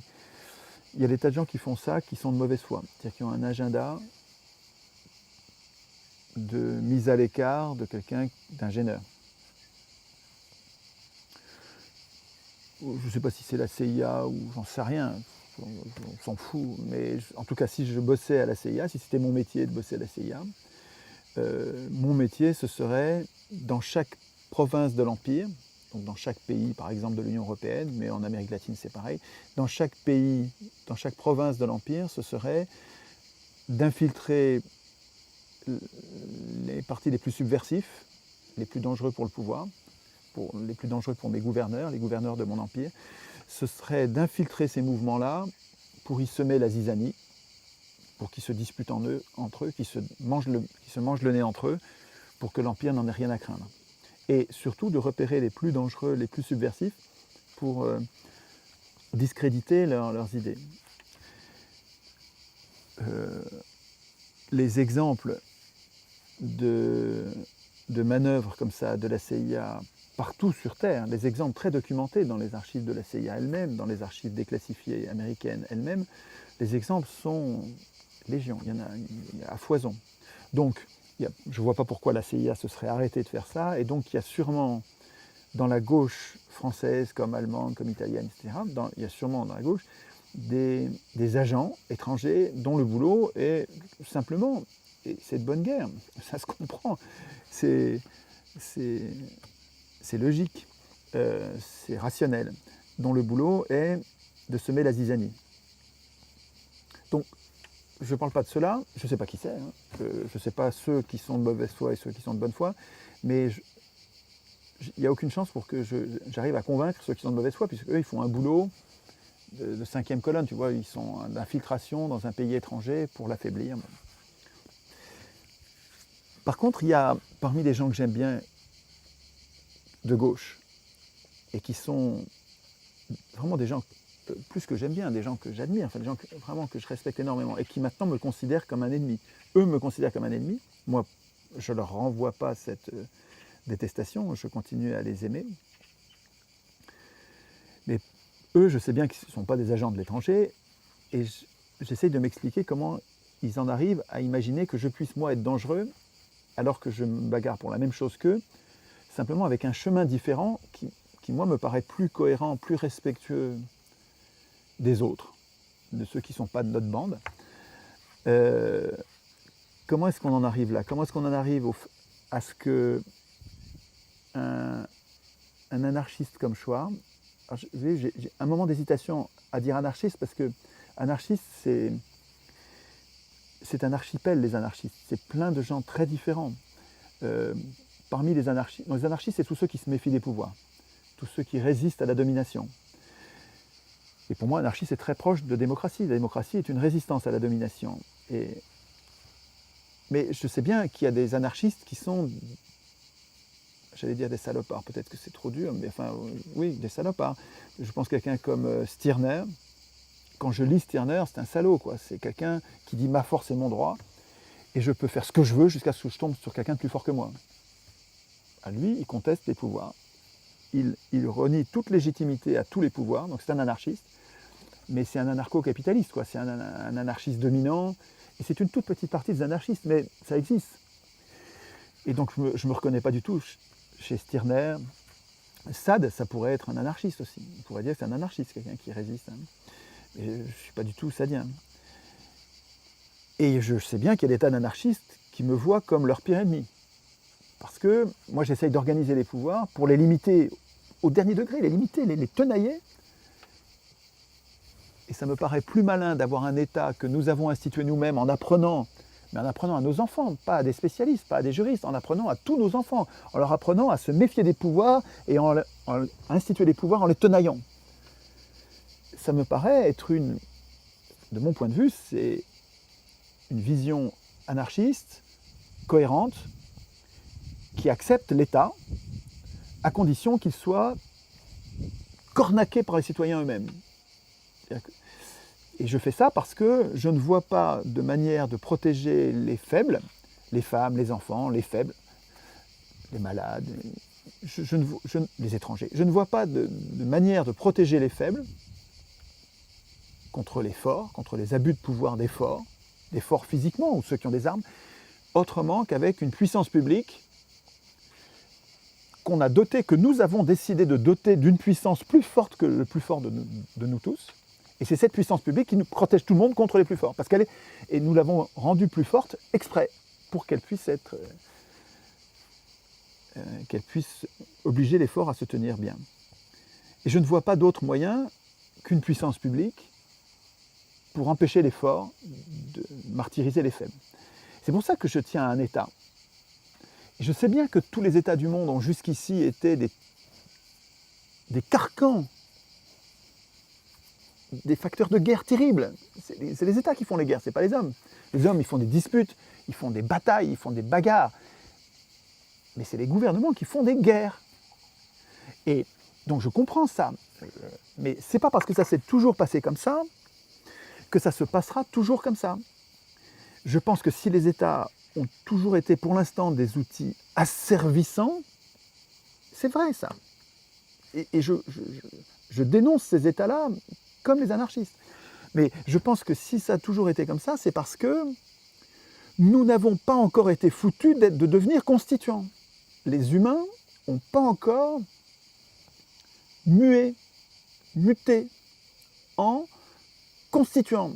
C'est-à-dire capables de faire de la politique à un cran au-dessus de la décision politique, à un cran au-dessus en disant pour que la société soit pacifiée,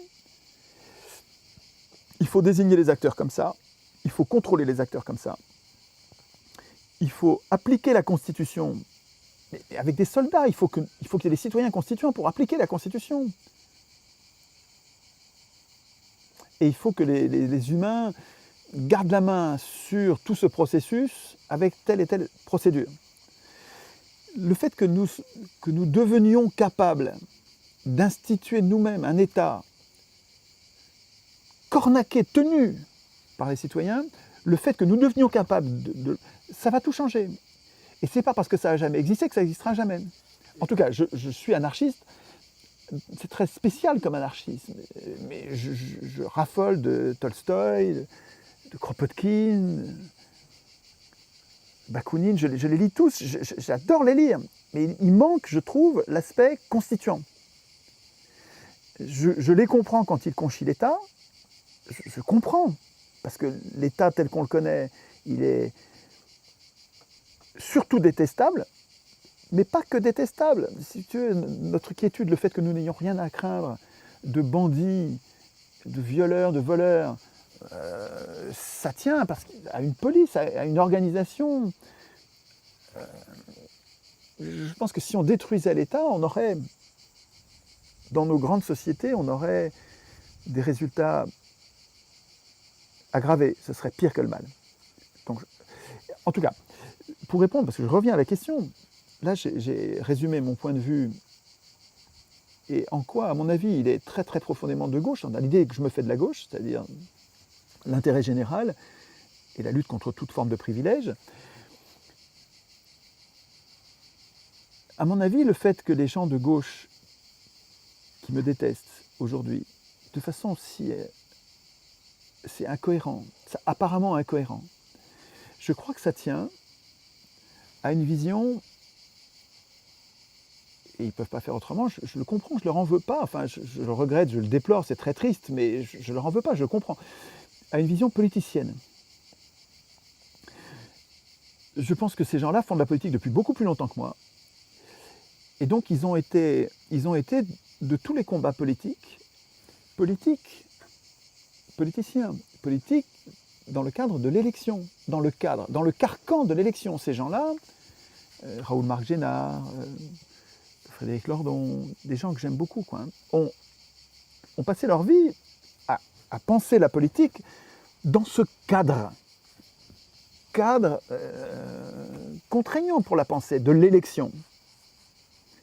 Or, pour moi, l'élection, qui n'est pas du tout la seule procédure possible, c'est la procédure que nous avons adoptée il y a 200 ans, c'est très récent dans l'histoire des hommes.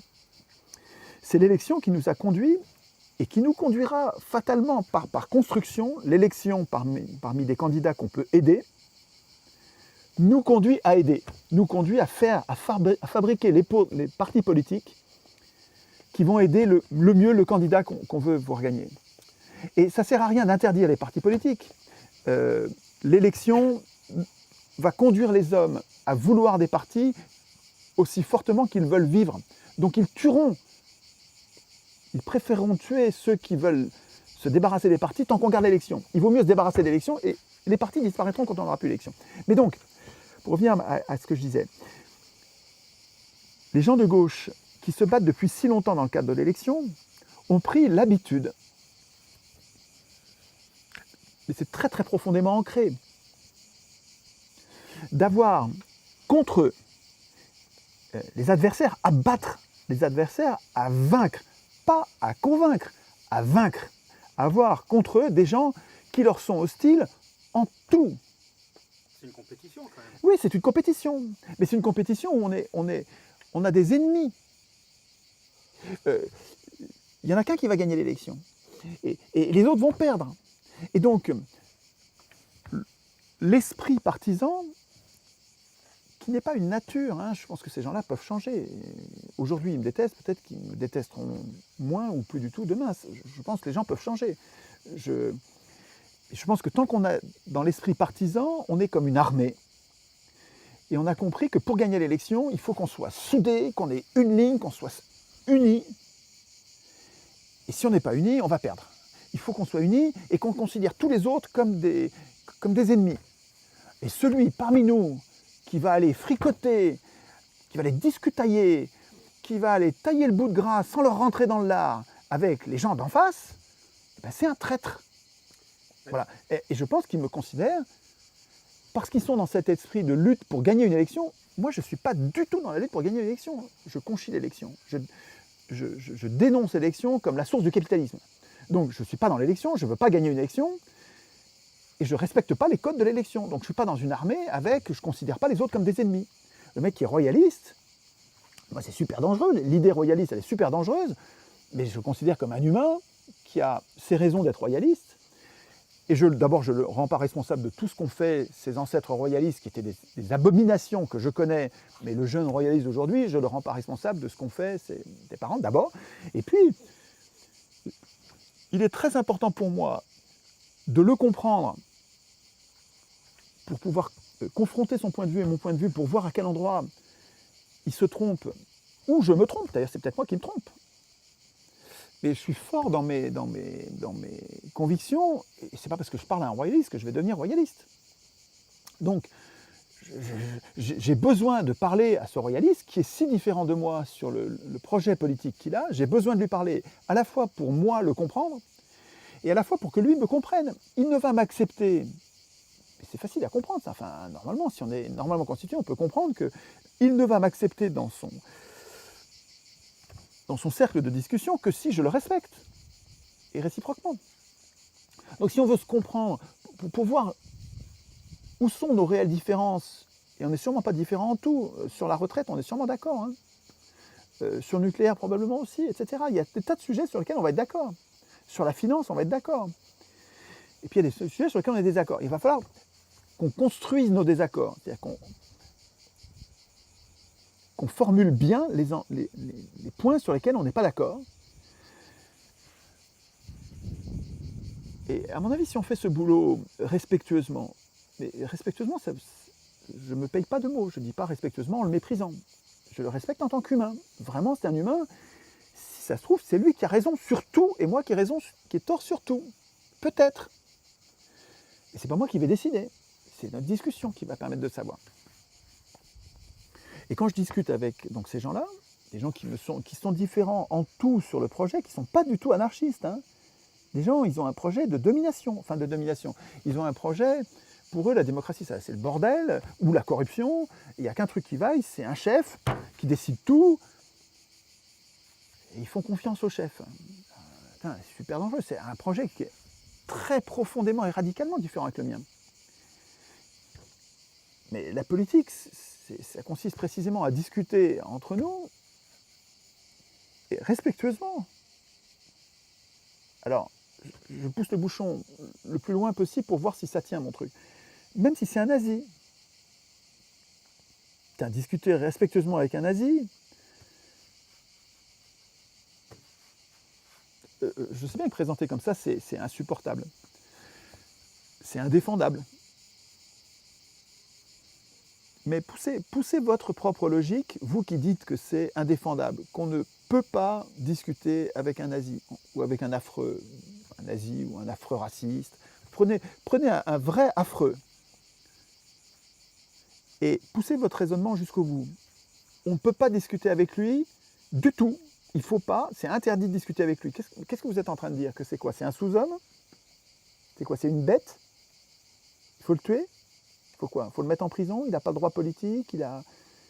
C'est un peu, la politique, c'est précisément de discuter avec les gens avec qui on est le plus en désaccord, pour éviter de se taper sur la gueule. C'est un peu ce qu'on t'a proposé, non? Des coups de pelle, non? Oui, ça c'est... Oui, c'est un peu le même principe, ça c'est des intimidations, mais c'est pas important ça. Mon cas personnel n'est pas très important. Oui, et c'est vrai qu'il y a des gens qui sont si peu démocrates qu'ils intimident leurs adversaires à coups de pelle, ou de coups divers. Mais un excès ne justifie pas un autre. C'est pas parce qu'il y a parmi nos adversaires des gens qui sont des brutes épaisses, qui n'ont pas envie de discuter, qui ont envie que de taper. C'est pas pour ça qu'il faut devenir comme eux. Enfin, je ne veux pas me ravaler au rang dégradant de celui qui veut me taper brutalement. Et je continue à avoir besoin, même si ça me coûte les yeux de la tête, c'est affreux de voir tes amis, des gens auxquels tu tenais, beaucoup à gauche, qui s'éloignent, parce que je deviens infréquentable, parce que je dis que la Constitution, elle ne sera pas de gauche, elle ne sera pas de droite, elle va être écrite par tout le monde, et que donc il faut que nous soyons prêts, même si nous on est législativement à gauche, il faut qu'on accepte au niveau constituant, pour sortir de la prison politique, il faut qu'on accepte de discuter avec les gens de droite, sachant que ce sur quoi on va tomber d'accord, ce n'est pas les lois, c'est la Constitution. C'est autre chose. Si tu veux, les copains, moi je continue à dire copains, même si eux me considèrent maintenant comme un ennemi ou un idiot. Les copains de gauche, ils n'arrivent pas, je crois, j'espère que c'est ça, ils n'arrivent pas à comprendre là, que je ne suis pas sur le plan législatif. Et que sur le plan constituant, on est sur un dénominateur commun. On est sur un plus petit dénominateur commun, enfin le plus grand des dénominateurs communs possibles pour faire société. Faire société, ça veut dire qu'on va vivre ensemble. Et les gens, les copains de gauche, là, ils peuvent dire ce qu'ils veulent. Ils sont de gauche, d'extrême gauche radicale, et pourtant ils vivent à côté de gens qui sont d'extrême droite. Et ils vivent avec. Et ils ne les tuent pas. Donc, pourquoi on fait ce foin quand c'est moi? Et parce que j'accepte de leur parler? Je ne les considère pas comme des sous-hommes, les gens de droite. Même les affreux, hein. Même les affreux capitalistes, hein. Même les salauds de Bhopal.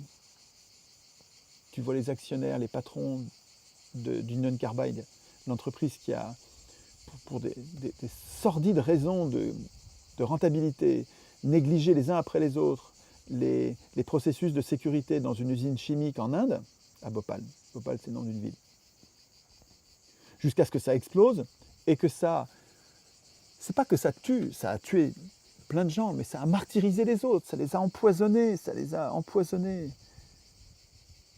Et ces mecs-là avaient aucun remords, ils disaient c'est comme des fourmis. Ah, on les embêtait, on leur faisait des procès, il était question d'indemniser les victimes.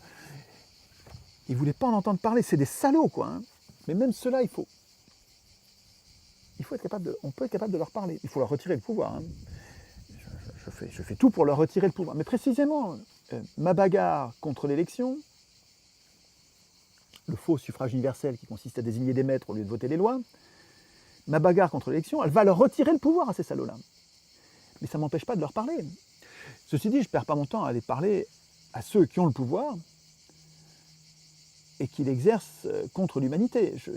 Puis en plus, l'occasion ne m'est pas donnée. Mais je ne vois même pas ce que je ferais de l'occasion. Ce n'est pas ces gens-là qui m'intéressent. Ce qui m'intéresse, c'est ceux des pauvres, comme des mortels, les 99%, qui les défendent, qui défendent les affreux.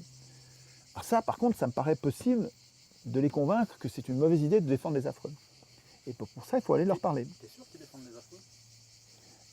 Ah, je pense qu'il y a, dans les gens de droite, il y a des gens qui défendent la libre entreprise au point de laisser les affreux faire ce qu'ils veulent. Oui. Et c'est scandaleux. Enfin, c'est scandaleux. C'est vraiment, ça mérite des discussions. Et moi, j'ai juste une petite question encore sur un aspect un petit peu plus philosophique.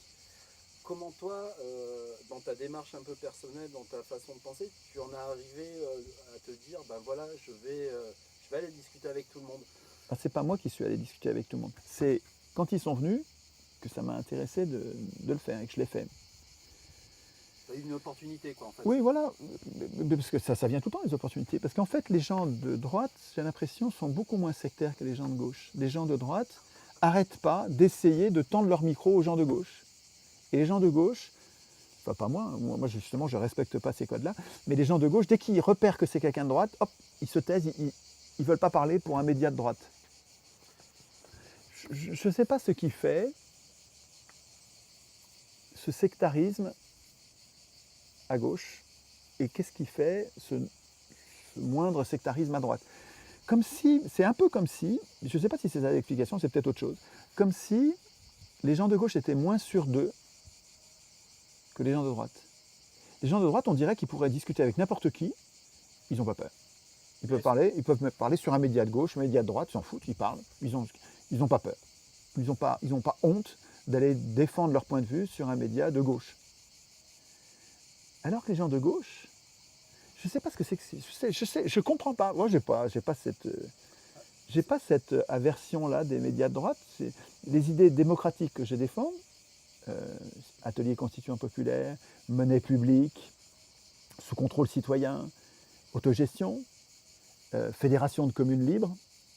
Tout ça, c'est la gauche radicale, quoi. Hein. Fédération de communes libres, tu vas avoir du mal à trouver quelque chose de plus gauchiste que ça, quoi. Hein. Avec collectivisation des moyens de production, à la Friot, quoi. Hein. J'ai beau être sur ces positions-là, pourquoi j'irais pas en parler sur un média de droite? il y a de droite, oui, voilà. Et puis, donnez-moi la contradiction, ça m'intéresse de voir en quoi je me trompe. On va voir. Mais est-ce que tu crois qu'ils sont tout simplement pas démocrates, quoi?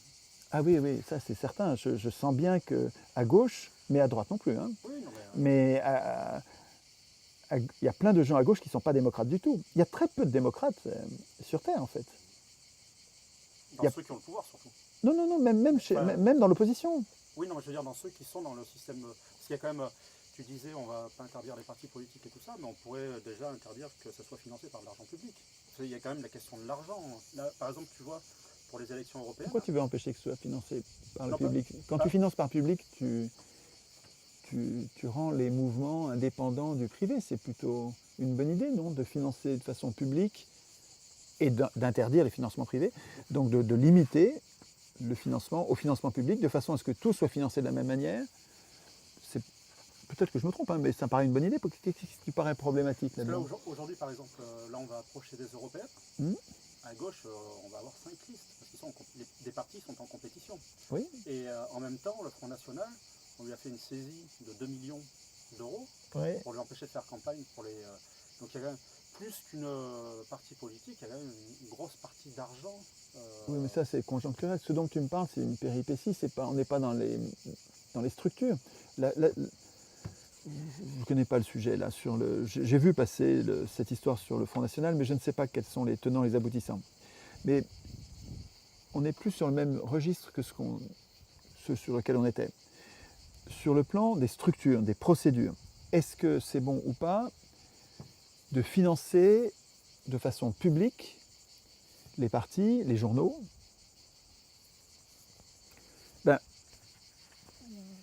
Ce qui me paraît positif, moi, dans l'idée du financement public, c'est que ça te permet d'interdire les financements privés sans asphyxier les outils politiques que tu étais en train de vouloir défendre.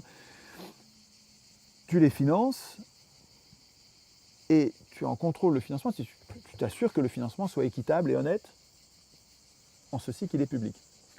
Je mettrai un bémol, évidemment, c'est que, comme pour le décompte des voix d'ailleurs, aujourd'hui, c'est le gouvernement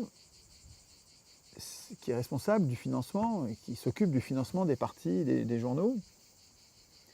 Je ne suis pas sûr que ça doive être un des pouvoirs qui s'occupe de ce financement-là. Ça devrait plutôt être des chambres de citoyens tirées au sort qui s'occupent du financement des partis, des médias, etc.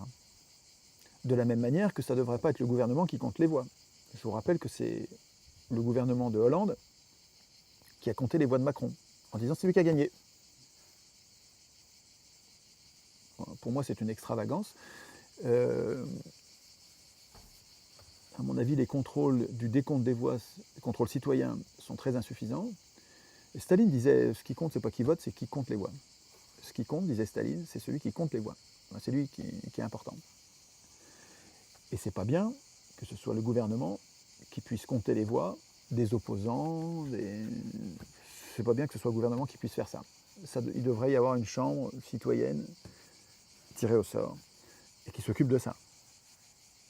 Certainement. Et donc, je ne sais pas pourquoi tu disais que ça te paraissait problématique que le financement... Non, parce que ça, non, mais pas spécialement sur l'argent public, mais la question du financement fait que les orientations stratégiques de partis se font en fonction de ça. Parce que ceux qui vont être élus, donc c'est-à-dire ceux qui vont se présenter en tête de liste, etc., qui seront élus, rapporteront de l'argent au parti. Moi, je sais, je l'ai vécu, j'ai vécu ça, moi. Oui. Et 2,40 € par voix aux législatives. Donc ça fait vite des millions d'euros aux législatives. Oui. Et c'était sur la question de aujourd'hui, tu parlais tout à l'heure de droite, de gauche. Quand on regarde par exemple les élections municipales, si on reparle de la démocratie en général, on voit bien que les mêmes qui sont sous une couleur, quand ils arrivent au municipal, hop, alors est-ce qu'ils ne parlent plus du tout ni de droite ni de gauche, hein, quand ils se présentent dans les petites communes. Nous on prend l'exemple d'Aubenas par exemple, il était conseiller départemental des Républicains, et quand il se présente, de suite ça prend une autre dimension. Et est-ce que du coup... Tu veux dire, pour être élu, il ne dit plus qu'il est de droite ou de gauche? Au niveau municipal, la plupart de ceux qui ne revendiquent pas un bord ou un gauche. Ils s'occupent de leurs citoyens. Donc là, ils reviennent au niveau sans clivage, etc. Ouais, Et comme nous, on est sur cette question-là. Et du coup, est-ce qu'aujourd'hui, ça veut encore dire quelque chose, gauche et droite? Parce qu'il y a des... est-ce que c'est un repère? Pour moi, oui. Ouais. Mais il faut comprendre que c'est compliqué d'en faire un repère parce que, comme avec tous les mots importants, les riches, les dominants du moment, depuis 200 ans, ont mis tous les mots à l'envers. Ils appellent constitution une anticonstitution, ils appellent citoyens des électeurs, ils appellent suffrage universel le fait de désigner des maîtres au lieu de voter les lois, ils appellent démocratie un régime dans lequel le peuple n'a aucun pouvoir, le démos n'a pas de kratos, et ils appellent gauche la droite. Et c'est pas d'hier. Thiers, l'assassin, le criminel Thiers, celui qui a massacré la commune. Il avait d'ailleurs, avant la commune, il tirait déjà sur les mineurs en grève, les ouvriers en grève. Il a fait massacrer une rue entière pour donner l'exemple, pour que les autres se taisent. Donc Thiers, c'était un assassin, un défenseur de la très grande bourgeoisie. C'est un gars d'extrême droite. Enfin, dans mon sens, c'est un ennemi du peuple, mais très radical ennemi du peuple. C'est un diable. Si je croyais en Dieu, je dirais diable. Ce gars-là avait un parti qui s'appelait Centre-Gauche. Donc c'est pas d'hier, c'est 19e, milieu du 19e siècle. Donc c'est pas d'hier que les partis de droite, d'extrême droite, et d'extrême droite, enfin tous les partis se disent de gauche, quoi. Mais dans la mesure où des partis de gauche ne sont pas démocrates. On prend par exemple la question de la Constitution, elle est évoquée dans certains partis de gauche, mais une Constitution qui peut faire peur dans la méthode où elle serait rédigée aussi. Donc c'est quand même, parce que la Constitution, ceux qui sont au pouvoir la connaissent, savent ce que c'est, comment on peut l'utiliser, ils la modifient, etc. Du coup c'est quand même un outil. Et est-ce que le problème, c'est pas les appareils, on va dire, qui... Ah mais certainement, de toute façon, c'est pas au parti d'écrire la Constitution. Hein. C'est pas aux professionnels de la politique d'écrire la Constitution. Il est midi 45, on se donne quoi encore J'ai pas fini sur gauche-droite. Ouais. Ouais, Et puis il faut que je fasse une escale technique, donc il faut qu'on s'arrête. Mais sur l'idée gauche-droite,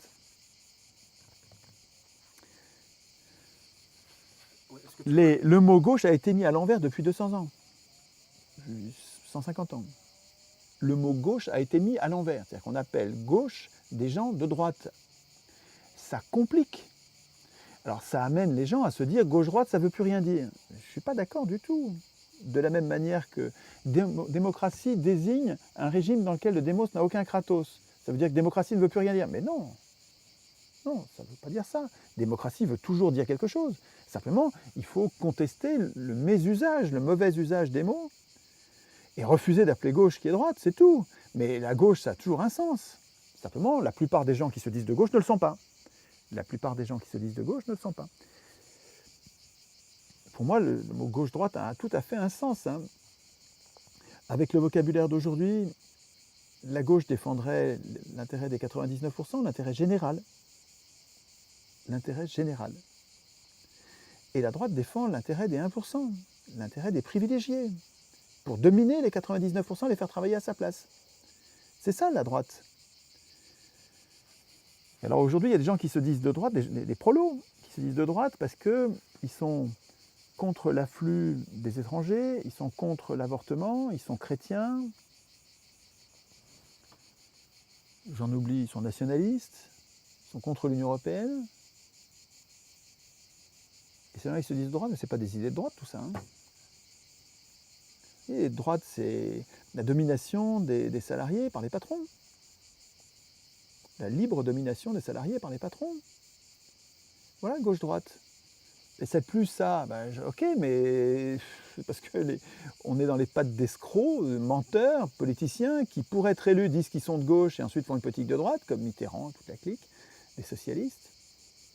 Les Rocard, Fabius, tous ces gens-là sont des menteurs, des gens de droite durs, des gens des va-t-en-guerre. Fabius est un va-t-en-guerre, quelqu'un qui sème le chaos à l'étranger. C'est pour ça que nous on utilise plus dans on va dire l'orientation politique, les mots dominants et dominés.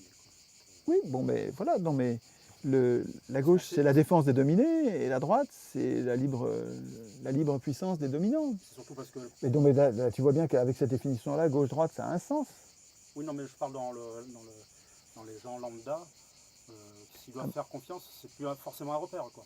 Donc, c'est pour Ah ça ben non, que- mais de toute façon, il ne faut pas qu'il se fie à une étiquette. Ouais, non, mais c'est pour ça. Et moi, quand je dis je suis anarchiste, il faut pas qu'il me croie sur parole, il faut qu'il vérifie ce que je fais, ce que je dis, vérifie qu'il n'y a pas une contradiction, que je ne suis pas un menteur, quoi. Même le mot anarchiste, c'est dans l'esprit collectif, c'est poseur de bombes, ça peut avoir... Ben évidemment, les bourgeois ne craignent rien tant que les destructeurs, les critiques les plus virulents contre leur système de domination parlementaire. Et donc, les grands bourgeois ont évidemment calomnié et sali l'image des anarchistes en les présentant comme des...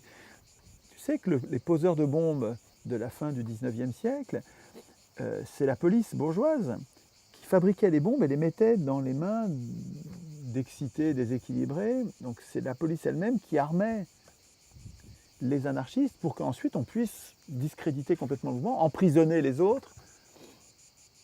Mais il faut faire un peu d'histoire pour s'apercevoir que les idées anarchistes, la plupart du temps, sont pas du tout violentes. Et pas du tout déraisonnable. C'est très très bien pensé. Hein. Lisez Tolstoï, lisez Kropotkin, vous allez voir, c'est enthousiasmant, c'est ce qu'il nous faut, quoi. Hein. Alors Tolstoï, il va peut-être trop loin, il est très radical, hein. C'est un vieux monsieur très... Je ne connaissais pas du tout Tolstoï anarchiste, j'ai découvert ça avec Guillemin. Il y a une série de, je ne sais plus si c'est 12 ou 15 conférences d'une demi-heure de Guillemin sur Tolstoï. C'est magnifique, j'ai écouté ça plusieurs fois, la série plusieurs fois. Je ne savais pas ça. Bon, je ne vais pas ouvrir une parenthèse sur Tolstoï. Enfin, Tolstoï a été un grand écrivain bourgeois. Il était noble, il avait, je ne sais plus combien, 100, peut-être plusieurs centaines de paysans qui travaillaient pour lui. Il était très riche, il était très connu, il était très riche par ses écrits, il était mondialement connu pour ses romans. C'était le premier écrivain russe qui parlait du peuple sans le mépriser. Et ça, les gens aimaient beaucoup, donc les gens le lisaient avec plaisir, c'était un grand écrivain. Et vers la cinquantaine, c'est souvent vers la cinquantaine que ça se passe, hein. Ça s'est passé comme ça pour Victor Hugo, pour Rousseau, pour Tolstoï et pour d'autres. Vers la cinquantaine, ça lui a pris, il est devenu anard, il voulait tout donner à ses paysans, il s'est mis à vivre avec eux, et eux se méfiaient de lui, parce que ils avaient une méfiance de classe parce qu'ils étaient tout le temps martyrisés par les riches depuis toujours. Donc un riche qui vient avec eux pour apprendre à labourer, traire, faire les chaussures, fabriquer les objets de tous les jours et qui voulait tout leur donner, ils se méfiaient de lui. Il n'a jamais réussi à obtenir, je crois, vraiment leur confiance. C'était un crève-cœur pour lui. Mais c'est très, très émouvant ce que Guillemin nous apprend de lui est très, très utile. C'était un type formidable. Et alors, on s'aperçoit qu'il avait, je crois qu'il a écrit 90 bouquins. Donc, il y a 90 bouquins, ça ne tient pas dans cette largeur. Donc, tous les livres qu'il a écrits en russe de sa vie. Et en français, on a peut-être, bon, il y a les trois grands romans qui sont traduits évidemment. Mais dans le reste, dans tous ces pamphlets politiques anarchistes, il y a, ben moi j'ai 4 ou 5 petits bouquins traduits, il n'y en a pas assez, hein, il n'est pas traduit. Et Guillemin, c'est un chemin de découverte. Vous lisez écoutez ce que Guillemin écrit sur Rousseau. Je cherche des livres audio. Alors, mais en fait, c'est des conférences. Il a écrit 60 bouquins, là-haut, presque tous les bouquins de Guillemin, mais il les parlait, et c'est scotchant. Il est scotchant. Tu écoutes, tout de suite, tu sens que c'est quelqu'un qui te veut du bien, et qui est honnête, et qui va t'expliquer, incroyablement savant, et qui va t'expliquer des trucs super importants. La série de Guillemin sur Napoléon, ça remue, hein. Et la série de Guillemin sur la Commune de Paris, la plus belle, hein.